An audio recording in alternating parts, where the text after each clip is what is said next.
하겠습니다.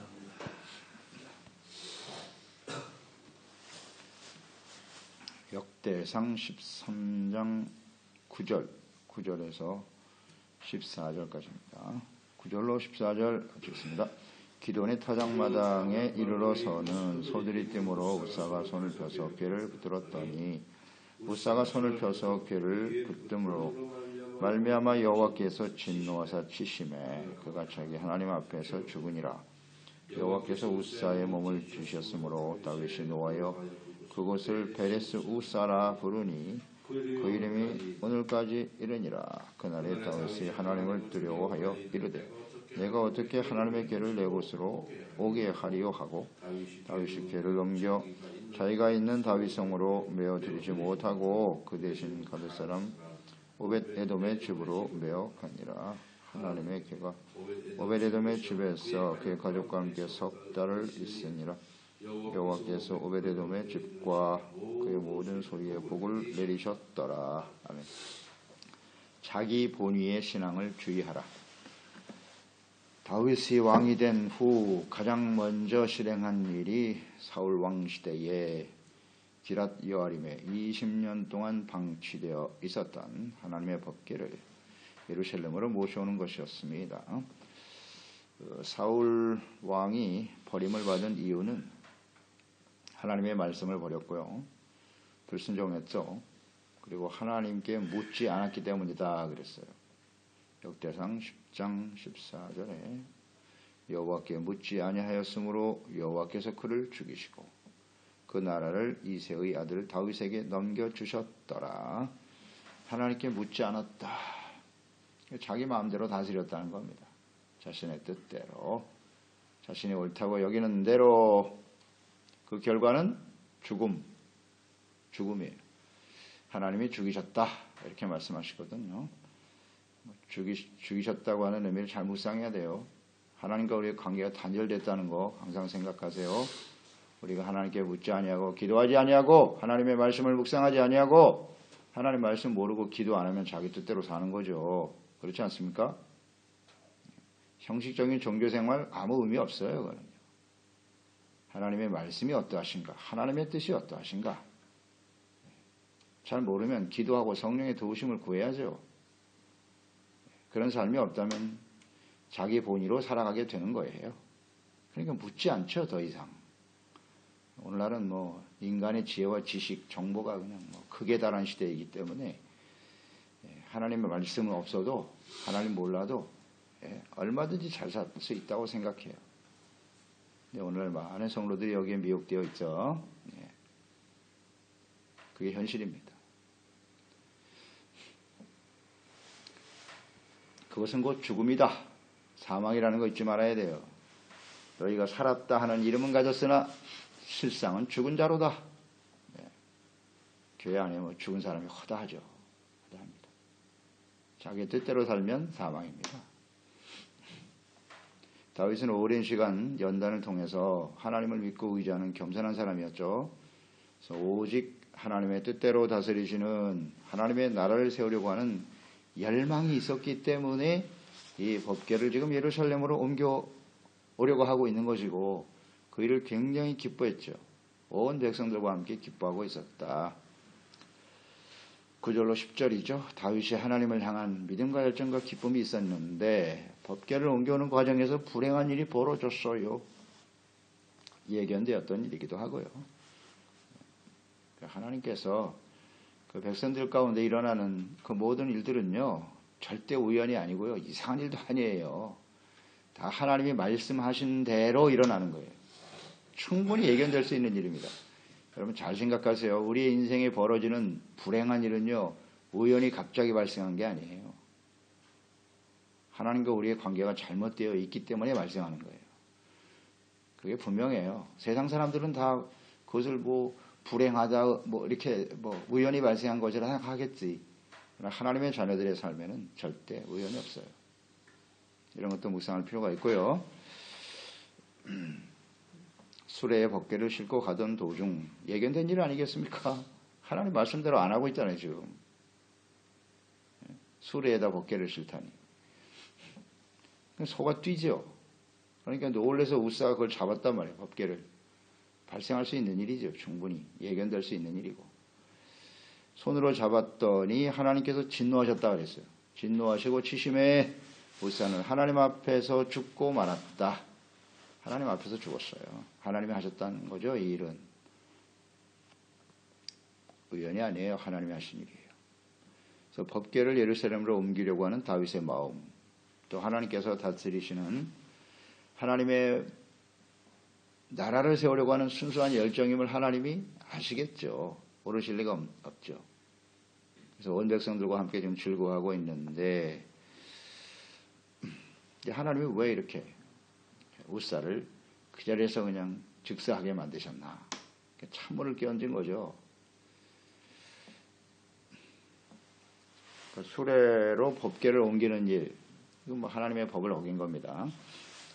사람이 하나님의 법궤에 손을 대면 안 돼요. 이것은 하나님이 하지 말라고 명령하신 일입니다. 그래서 하나님께서 그 일로 인해 진노하셨다. 그리고 치셨다. 이게 하나님의 공의거든요. 공의. 언제나 우리가 묵상되는 바입니다. 하나님은 사랑의 하나님이시기도 하지만 공의의 하나님이라는 사실을 절대 잊으면 안 돼요. 하나님의 공의를 잊어버리는 순간 부패하고 타락하게 되고 결국 사망에 이르게 된다는 사실 잊지 말아야 합니다.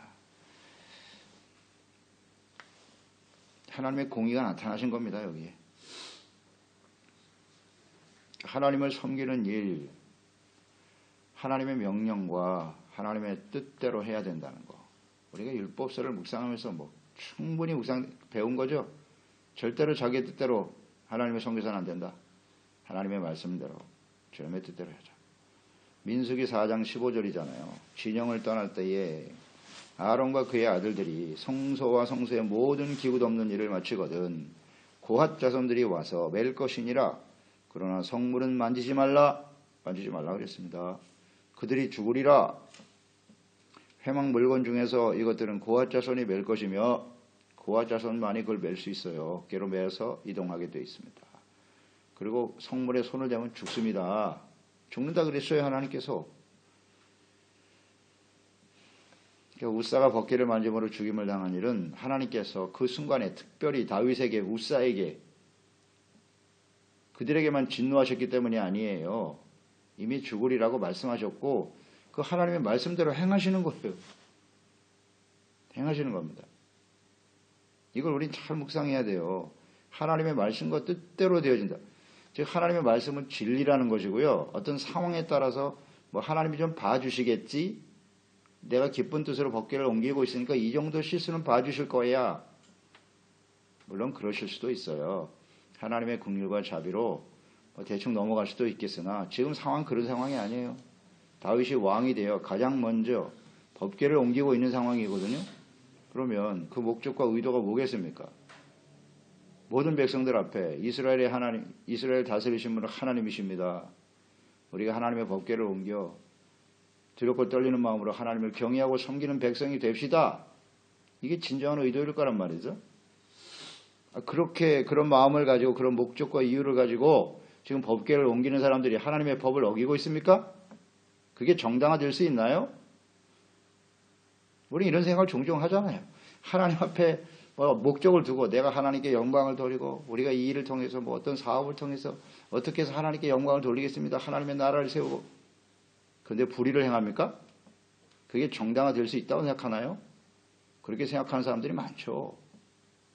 이거 우리 깊이 묵상해야 돼요. 이게 자기 본인의 신앙이거든요. 결과적으로 하나님께 영광을 돌리면 되지요. 목적도 중요하지만 과정도 중요해요. 이게 하나님의 뜻이라는 걸 잊지 말아야 합니다. 불의를 행하면서 그 결과를 하나님께 영광을 돌릴 수 있다? 그 자체가 잘못된 거예요. 그래서 하나님께서 이스라엘 왕이잖아요. 다윗이 왕이니까 이거 가만 놔두시면 안 되죠. 이스라엘 백성 전체에 영향을 미칠 텐데. 그러니까 엄중하게 다루시는 겁니다. 하나님께 영광을 돌리고 법궤를 모셔 하나님이 다스리는 하나님의 나라를 세우겠다고 하는 자들이 하나님의 말씀을 어기느냐? 엄한 책망이죠. 엄한 책망입니다. 하나님의 말씀은 진리입니다. 어제나 오늘이나 하나님은 동일하신 분이세요. 민수기 4장 15절에만 하나님께서 이 말씀하시는 게 아니에요. 수많은 세월이 흘렀지만 그 다윗이 법궤를 옮기는 그 순간에도 이 말씀은 적용이 된다.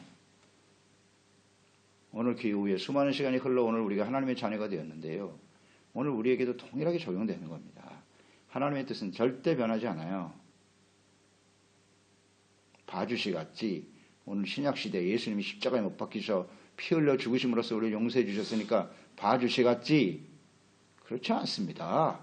하나님의 뜻은 변하지 않아요. 십자가에 나타난 하나님의 사랑으로 구원받은 건 분명하지만 우리가 이런 식으로 하나님 앞에 말씀에 불순종하고 순종하지 못하면요. 하나님은 똑같이 행하신다는 거 잊지 말아야 돼요. 법궤를 옮길 때 모든 백성들이 거기 함께 있었다고요. 다 모였어요. 이스라엘 백성들 모두에게 하나님의 법궤를 예루살렘에 모시려고 하는 그 의도와 뜻이 무엇인가를 하나님이 다스리신 하나님의 나라를 세우려고 하는 마음을 가지고 있었다는 거 아는데요. 그런데 이것이 혹시 사람들의 유익이나 만족과 기쁨을 위해서 사람의 뜻대로 되어지는 일은 아닌가? 하나님이 이런 것도 보시는 거예요. 통하지 않는다 그런 것은. 절대 하나님의 말씀대로 해야 한다 하는 것을 정확하게 깨우쳐주시고 교훈을 주시는 거죠. 이건 명심해야 됩니다. 11절로 12절 이 일이 벌어진 이후에 다윗은 어떻게 반응했습니까? 다윗의 반응을 보세요. 중요한 단어 두 가지가 나오죠. 하나는 분노, 노했다. 다윗이 노를 발했어. 그 다음 12절에는 두려워하다. 분노와 두려움으로 반응했어요. 이건 뭐 우리 삶에 비일비재하게 일어나는 일이에요. 다윗과 같은 일을 우리는 수없이 범합니다. 그랬을 때 다윗은 어떻게 반응해야 할까? 여기서 좀 의아하게 저는 생각해요. 다윗이 정말 오랜 시간 동안 훈련받고 연단받은 사람인데 그리고 주님을 향한 하나님의 나라에 대한 분명한 비전과 소망도 있고요. 기뻐했고요. 그 일을. 근데 여기서 왜 분노하지? 이 분노의 의미는 뭘까요? 여기 분노라고 하는 히브리어 단어가요. 하라예요. 하라. 하라라고 하는 분노거든요. 근데 이게 7절 말씀과 동일해. 여호와께서 우사가 벗겨 만졌을 때 하나님이 진노하여 치셨다. 그 하나님의 진노라는 단어와 이 다윗의 진노라는 단어가 같아요. 같은 단어예요. 무슨 뜻이에요? 그럼 이 다윗이 분노하는 이 분노는 무슨 분노일까? 선한 동기와 목적으로 하나님의 법궤를 옮겨오려고 했죠. 순수한 열정도 있었고요. 근데 그게 자기 의도대로 안 되는 거야. 하나님 왜 이러시지? 하나님이 내는 분노를 자기가 내고 있어. 교만입니다. 여기서 우린 교만을 봐야 돼요. 여러분 잘 우리가 성경을 묵상하면서 깨달은 바죠. 진노와 분노는 하나님만 하시는 거예요. 우리의 분노가 하나님이 진노라고 생각하면 안 돼요. 이 자체가 교만이에요. 우리의 분노는 하나님의 분노가 달라요. 하나님만이 하실 수 있는 거예요. 근데 다윗이 자기가 왕이 되었다고 생각하니까 이런 분노, 하라라고 하는 말을 쓰고 있어요. 이거 참 심각한 문제가 있구나. 아니 이런 상황이 벌어지면 오래 훈련받은 다윗이라면 어떻게 해야 돼요? 그제서 무릎을 꿇어야죠. 하나님, 제가 민수기 4장 15절 말씀을 어겼습니다. 회개해야 되는 거 아닙니까? 여기서 분노를 하다니. 잘 보세요. 오늘 우리가 하나님을 잘 섬기잖아요. 나름대로 하나님의 영광을 위해서 열심히 헌신하고 기도하고 예배하고 주님을 섬겼단 말이에요. 그런데 내가 어떤 목적을 가지고 하나님의 영광이라고 말하죠. 주님의 뜻을 이루겠다고 말하고 하는데 기도하며 나가는데 현실이 그렇지 않아. 내가 전혀 원하지 않는 방향으로 이렇게 벌어지는 거예요. 일이 벌어질 때 우리는 어떻습니까? 분노합니까? 이 분노의 성격을 잘 묵상해 보세요. 저는 교만이라고 봐요. 수많은 이스라엘 백성들이 모여 있어요. 그리고 법궤를 옮겨온다고 얼마나 즐거워하고 좋아했습니까? 거기에 우사가 죽으면서 찬물을 껴줘버려요. 자기 왕의 체면이 뭐가 되는 거예요, 도대체? 수많은 백성들 앞에서 얼마나 부끄러워요, 이게. 잔치 자리에서 말이죠. 이거 참 체면이 말이 아니군. 이것 때문에 화났을걸요? 틀림없어요. 그것 때문에 분노한 거예요. 하나님 이러실 수가 있습니까? 사람들 앞에서 이게 무슨 망신입니까, 이게? 이런 생각 하겠어요? 안 하겠어요? 이런 게 다 교만이에요. 다 교만입니다. 왜 분노합니까? 하나님께 무릎 꿇어야죠. 다윗도 이런 부분에 있어서 문제가 있구나. 다윗도 우리와 같은 인간이라는 걸 알 수 있어요. 연약한 인간이로구나. 그가 완전한 사람은 아니다. 깨닫는 맞아요. 다윗이 될 수 있었던 것은 하나님의 은혜지. 그가 물론 대단한 사람이긴 해요. 하는 연단의 과정을 거쳐서 훌륭한 하나님을 믿고 의지하는 겸손한 사람이 된 건 사실이나 순간적으로 또 이렇게 교만이 튀어나와요. 그게 우리의 모습과 같아요. 우리가 신앙생활이 뭐 대단한 것 같죠? 예, 한순간에 드러납니다. 예, 인정합니다. 대단한 사람이 아니에요, 우리는. 분노했다는 것. 절대 분노는 정당화될 수 없다. 다시 한번 묵상합니다. 분노의 핵심은 언제나 이기심, 교만에 기초하는 거예요. 자신의 뜻대로 안 됐다는 거죠. 반성을 해야 되는 순간에 자신의 뜻대로 되지 않아서 화를 냈다? 이런 게 바로 자기 본위의 신앙생활이에요. 이거 정말 조심해야 합니다. 그 다음 두려움으로 나타났어요. 하나님께 대한 두려움으로 나타났다. 그가 두려워하여 그랬어요. 이 두려움의 의미는 또 뭘까요? 분노와 두려움. 여러분 우리가 말씀 통해서 깨닫습니다. 이 두려움은요. 두려움의 원인은 하나님과의 관계가 바르지 못하다는 거예요. 이거 명심하고 또 명심해야 돼요. 요한일서 4장 18절이잖아요. 사랑 안에는 두려움이 없다. 온전한 사랑이 두려움을 내어 쫓나니 두려움에는 형벌이 있음이라. 두려워하는 자는 사랑 안에서 온전히 이루지 못하였느니라. 맞습니다. 주님과 우리가 온전한 사랑의 관계가 잘 유지가 되어 있으면 두려움이란 없어요. 환난, 기근, 적신, 위험, 칼이 다가와도요 절대 두려워하지 않아요. 넉넉히 이기느니라. 두려움이 찾아오는 원인은 하나님과의 사랑의 관계가 바르지 못하다. 지금 다윗이 법궤 앞에서 춤추고 즐거워하고 좋아하고 있는데요. 이 정도면 사랑하는 거 아닌가요? 하나님을. 내가 하나님 예배하는 걸 좋아했고 헌신하고 충성하는 거 정말 좋아하고 그렇게 신앙생활 했는데요. 내가 하나님 사랑하는 거 아닐까요? 사랑 안에 두려움이 없다는 건데 왜 두려워하냔 말이에요. 지금 다윗이 사랑한다고 하겠죠. 지금 상황을 보세요. 감정이나 어떤 상황을 보면 하나님 사랑하는 것 같지 않습니까? 요한복음 14장 21절 나의 계명을 지키는 자라야 나를 사랑하는 자니 나를 사랑하는 자는 내 아버지께 사랑을 받을 것이요 나도 그를 사랑하여 그에게 나를 나타내리라. 주님의 계명을 사랑하는 것이 하나님을 사랑하는 거예요. 분명해요. 이건 진리예요. 근데 지금 다윗이 하나님의 계명을 따르고 있지 않잖아요.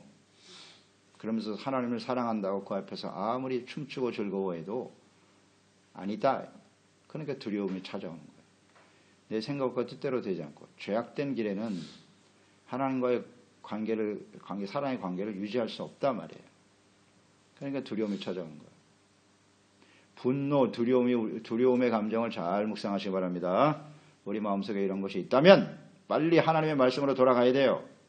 우리가 지금 잘못된 길을 가고 있다는 증거예요. 그게 하나님 앞에서 끊임없이 말씀으로 우리를 깨우쳐 주시는데 그것을 하나님 앞에 돌이키지 않고 있다는 증거예요.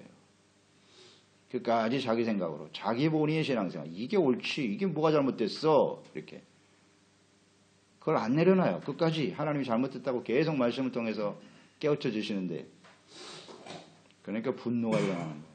분노가 일어나고 두려움이 찾아오더라. 다윗 안타깝네요. 하나님이 이렇게 하신 이유가 있었네요. 그렇죠? 이거 바로 잡고 시작해야 돼요. 이 시작이거든 지금요. 다윗 왕이 시작입니다. 이런 생각을 가지고 가면 이스라엘은 사울처럼 될 것이 뻔하죠. 하나님은 정확하시네요. 다윗은 자신의 잘못을 회개하기보다 분노와 두려움으로 반응했단 말이에요. 그래서 그 결과는 어떻게 나타났죠? 12절에 뭐라 그랬어요? 하나님의 법궤 옮겨오는 일을 중단했다. 중단했잖아요. 이게 중요한 겁니다. 법궤를 옮기려고 하는 이유와 목적을 지금 상실하고 있어요. 하나님께서 다윗이 하나님의 율법을 어긴 일에 대해서 지금 엄중하게 행하고 계시는 거잖아요. 공의를 실현하고 계시는 건데 중단해버렸다. 이게 문제입니다. 오늘 우리가 주님을 섬기는 상황도 이와 비슷할걸요. 우리가 의도와 뜻대로 해주지 않으면 그냥 중단해버려. 기도도 안 하고 예배도 안 드리고 하나님 앞에 지금 항의하는 거예요. 시위하는 거예요. 이 분노와 두려움의 감정을 다스리지 못하면요 중단돼요. 이게 문제예요. 아니, 목적이 뭐야? 우리가 하나님을 예배하고 섬기려고 하는 목적이 뭡니까? 우리가 그리스도인으로 살아가는 삶의 의미와 목적은 뭐냐 도대체? 중단되다니? 이런 거 우리가 생각할 필요가 있어요.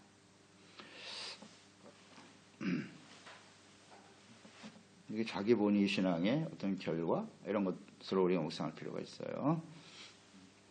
그리고 아주 중요한 교훈이죠. 왜 하나님께서는 정말 너무할 정도로 이렇게 하시잖아요. 다윗에게 그 마음을 아시는 하나님께서 왜 이렇게 행하셨느냐? 저는 가장 중요한 이유가 사울과 같이 되지 않도록 하기 위함이다. 저는 이렇게 묵상이 됐어요. 사울이 버려진 이유가 뭐라고요? 하나님의 말씀을 버렸기 때문이다. 사무엘상 15장 26절이죠.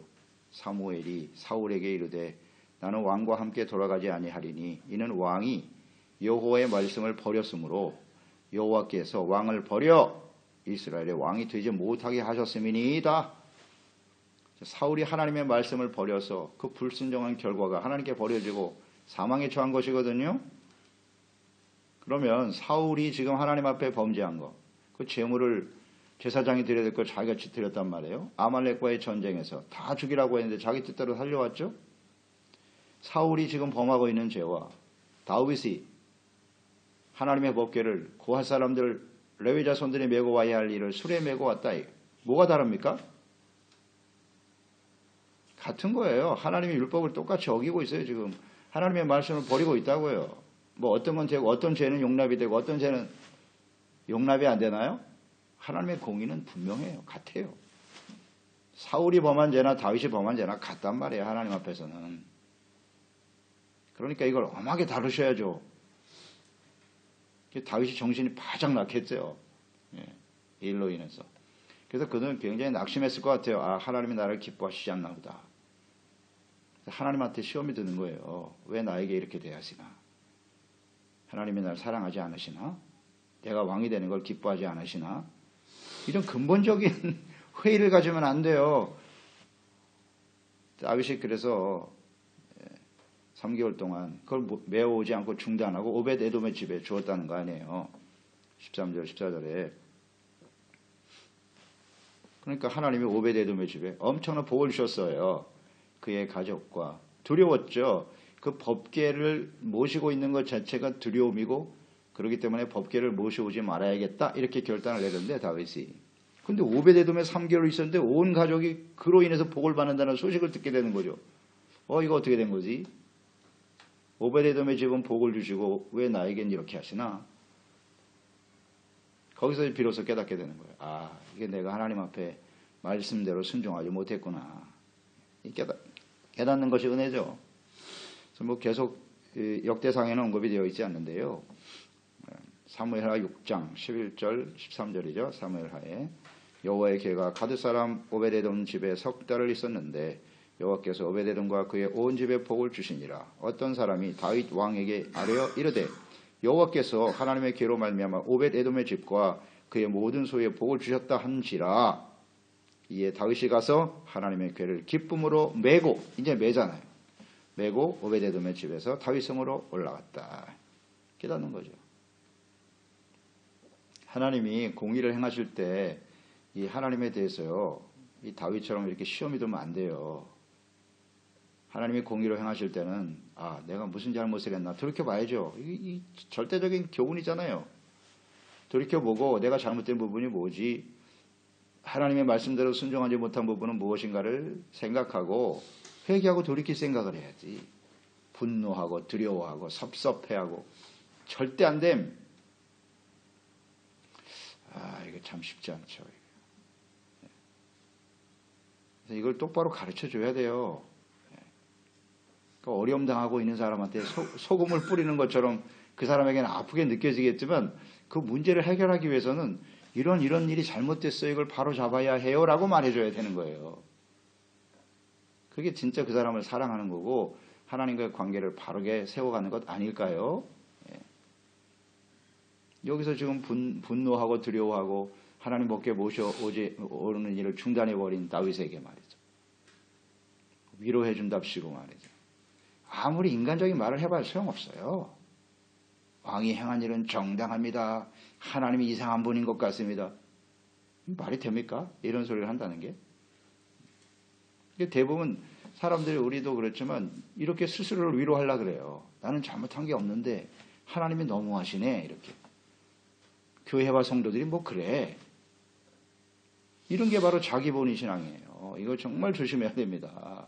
이거 계속 내버려두면 그 우상 숭배되는 거예요. 그러니까 하나님께서 아시니까 정확하게 정리해버리시잖아요. 처음부터 칼같이. 너 왕이야. 정신 차려. 네가 잘못되면 이스라엘 백성 전체가 잘못되는 거야. 너 사울같이 되고 싶어? 저는 이 주님의 음성이 들렸어요. 다윗에. 너도 사울처럼 되고 싶으냐? 이 음성을 들을 줄 알아야 돼요. 그래서 오늘도 매일매일 우리 삶 속에 이 주님의 음성이 들려야 돼요. 공의를 행하실 때 우리에게. 너 사울처럼 되고 싶어? 다윗처럼 되고 싶어? 선택해. 그런 음성을 들을 줄 알아야죠. 예, 제가 잘못했습니다, 하나님. 겸손해지면 되는 거예요. 그러니까 하나님께서 하나님의 말씀대로 메고 오니 그때 즐거워하신. 그래, 그렇게 하는 거야. 하나님 말씀대로 섬겨야지. 기뻐하시잖아요. 간단한데 하나님의 뜻은. 네. 그래서 언제든지 우리는 말씀 안에서 하나님에 대한 바른 이해가 있어야 돼요. 균형 잡힌 신앙생활을 해야 돼요. 너무 사랑 쪽으로 흘러면 안 되고 하나님의 공의에 대한 또 하나님의 공의를 굉장히 두려워하는 사람도 있는데 두려워할 필요 없어요. 하나님의 공의는 사랑이 동기예요. 우리를 바로잡아 주셔서 우리를 사랑하시고 은혜 가운데 행복하게 살아가려고 하는 게 하나님의 뜻이죠. 이거 왜 모르죠? 그래서 하나님 앞에 온전한 모습으로 특히 하나님의 뜻대로 주님을 섬겨야 된다. 자기 본위의 신앙생활 정말 조심해야 합니다. 내가 아무리 기쁘고 즐겁고 순수한 열정과 목적을 가지고 있다고 해도 하나님의 뜻대로 하지 않으면 하나님 기뻐하시지 않습니다. 기도하겠습니다. 하나님 아버지, 오늘도 다윗을 묵상하면서 다윗이 정말 훌륭한 믿음의 사람이에요. 연단과 시련을 거쳐서 그는 정말 겸손해졌고요. 하나님만 믿고 의지하고 또 긍휼히 여기는 마음도 갖고 있고요. 그리고 하나님 나라를 바르게 세우고 하나님이 다스리신 하나님의 나라를 세우고자 하는 간절한 열망이 있었어요. 법궤를 옮기는 과정, 왜 하나님께서 너무할 정도로 그 우사를 죽이심으로써 수많은 사람이 기뻐하는 그 자리에서 찬물을 끼얹게 하셨을까? 하나님의 공의가 꼭 이때 나타났어야 하는가? 뭐 여러 가지 생각을 할 수 있는데요. 당연히 하나님의 공의가 실현되는 것이 맞다고 봅니다. 이스라엘의 시작이지 않습니까? 다윗은 사울과 달라야 되지 않아요. 그런데 똑같은 죄를 짓고 있다. 하나님의 말씀을 버리면 사울이 그로 인해서 버림을 받았지 않습니까? 그러니까 우리가 하나님의 왕으로서의 어떤 권위가 하루아침에 실추되는 것처럼 보이는데요. 우리가 어떤 권위라고 하는 영적인 권위, 이 권위라고 하는 것은 하나님의 말씀에 순종할 때 나타나는 거예요. 불순종하는 상태에서는 절대 그 권위가 인정될 수 없어요. 인간적인 체면 이런 거 중요하지 않아요. 우리가 철저히 하나님의 말씀에 순종하고 하나님의 뜻대로 주님을 섬기는 저희들이 되어야 되겠고요. 우리가 이런 우리의 생각과 하나님의 뜻이 다를 때, 우리와 의도와 다르게 하나님이 역사하실 때, 우리 마음속에 일어나는 분노, 무슨 시험 드는 거, 두려움 이런 것으로 나타나는데요. 이것은 옳지 않습니다. 겸손히 회개하고 돌이켜서 하나님 앞에 주님의 말씀과 뜻대로 순종할 수 있는 저희들이 되어서 그 안에 진정한 기쁨과 즐거움을 누리며 살아갈 수 있는 우리 모두가 되게 하소서. 예수님의 이름으로 기도드리옵나이다. 아멘.